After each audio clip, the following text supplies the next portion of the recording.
تاسو وګورئ چې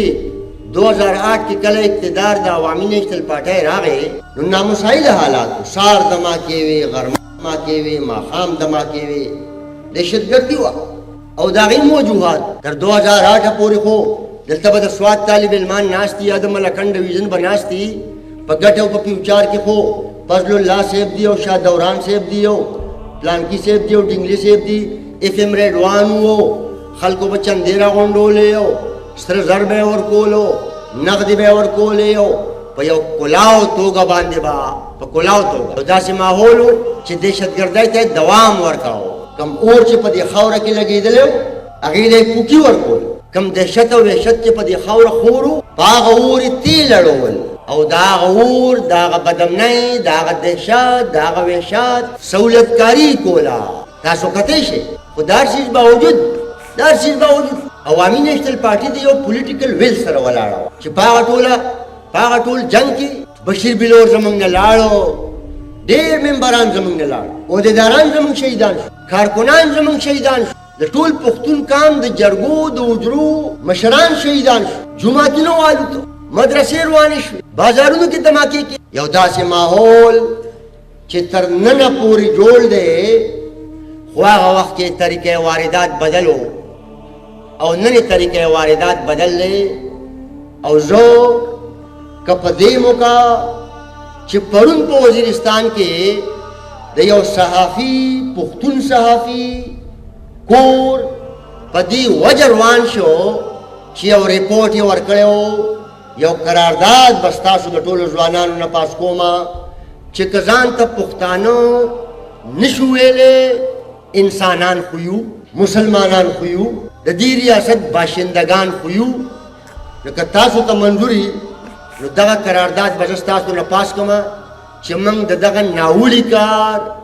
د دغه غیر انساني کار چې تاسو ټول ځوانان یې دغه ماشومان او دغه کډه به په ګاډو کې تاسو لیده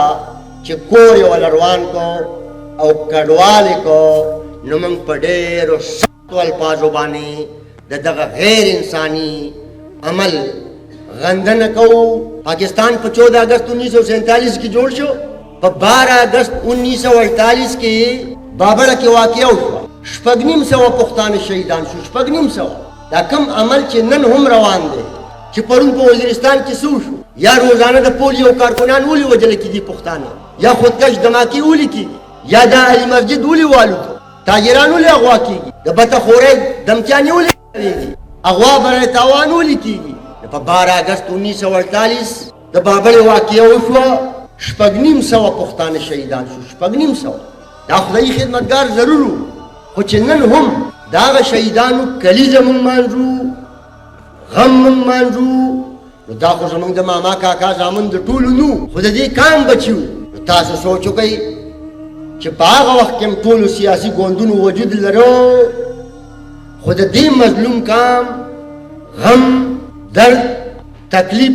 مشکل تاوان باچا خان ولاړو سره جنډه ولاړه وه د دې بدامنۍ په وجه باندې د پښتنو وطن چې دی جنتي وطن چې دی جنتي ژوند چې دی هغه دوزخي وطن کې بدل شوی دی دوزخي ژوند کې بدل شوی دی نن په دې حالاتو کې تاسو وګورئ چې د بدامنۍ په اړه د مسلم لیگ پالیسي نشته د پی ټي آی پالیسي نشته واضحه ولسی چې موږ او تاسو انسانان پې پوه شو د جماعت اسلامي نشته د جمعیت نشته بلکې شته مو چې په کابل کې د پښتنو ریاست د ټوپک په زور قبضه کړي نو وایو مبارک شه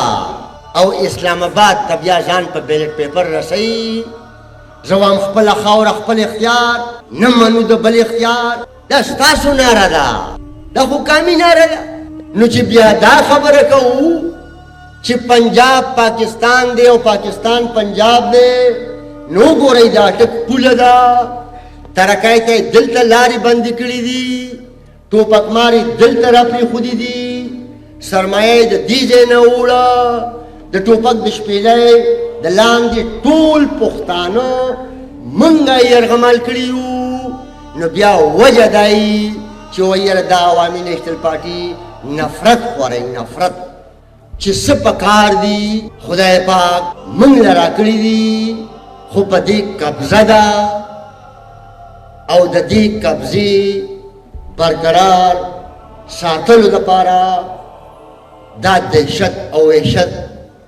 دا چې زه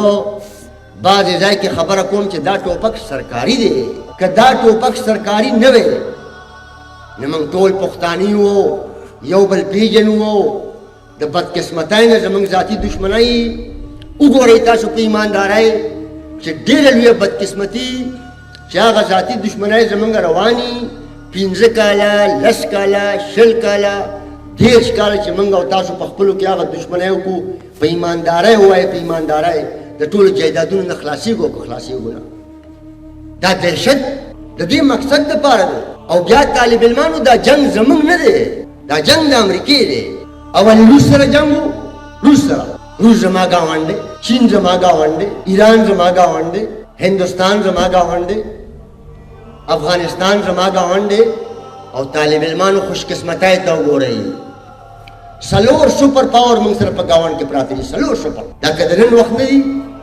د را روانو 15 کالو دي. چین ته وګوره، دی خو سپر پاور دی. هندوستان ته وګوره، سپومای ته وخوت، سپومای ته. ایران ته وګوره، دا جنگ د امریکې دی. زموږ دا ریاست د بدقسمتۍ نه سهولتکاري کوي، د اجرت کردار ادا کوي. د جنگ دپاره افرادي قوت هم ضروري دی او د جنگ دپاره ځمکه هم ضروري ده. نو دا د پښتنو وطن او پښتانې استعمالیږي. ګنې وګورئ، د دې اټک نه هاپله لاړ شئ، دا ګای ډز نشته، دا ګای ډز پولیس سره ټوپک نشته. ټوپک تاسو سوچ وکړئ، یو کس د آئین نه ونې خبر، د خپل ریاست د آئین نه ونې خبر، خو شابه دا ورته وایي چې دا نعره په تیزه وایه چې پاکستان کا مطلب کیا لا اله الا. زما استاد مسلې حل پښتنو له ټوپک ورکړی دی او ما ورته پیولي او ما 3 حملې شوي. زما یو لور ده، سوچ وکړه، ما څه کړی د پښتنو څه کړی، څومره ووجه پښتون له ټوپک ورکړی دی. دا پښتون دی، دا دوره زلفې چې پرېښودې دي، سپینه جنډه یې راغوستې ده او لا اله الا الله محمد رسول الله پرې لیکلی دی. او دا اواز کوي چې نعره تکبیر الله اکبر. د یو جومات امام غږ کوي، غږ ووایي که نه په ایماندارۍ چې اصلاح یې خو وکړي. یو عالم غږ کوي چې ورته ووایي چې والکه چې دا کم کار کوي دا د لا اله الا الله محمد رسول الله نه دی. د خانقاهي امام ورته وایي، د تبلیغ مشران ورته وایي، یو سیاسي ګوند ورته ویلی شي. نو بیا ځکه دا خبره کوي چې که دا خبره کوو چې د ګاونډ سره تعلق برابر کا، د لوږې مړېږو نو کم از کم د دې روس نه خو به غنم راځي که نه، د لوږې خو به نه مړېږو که نه.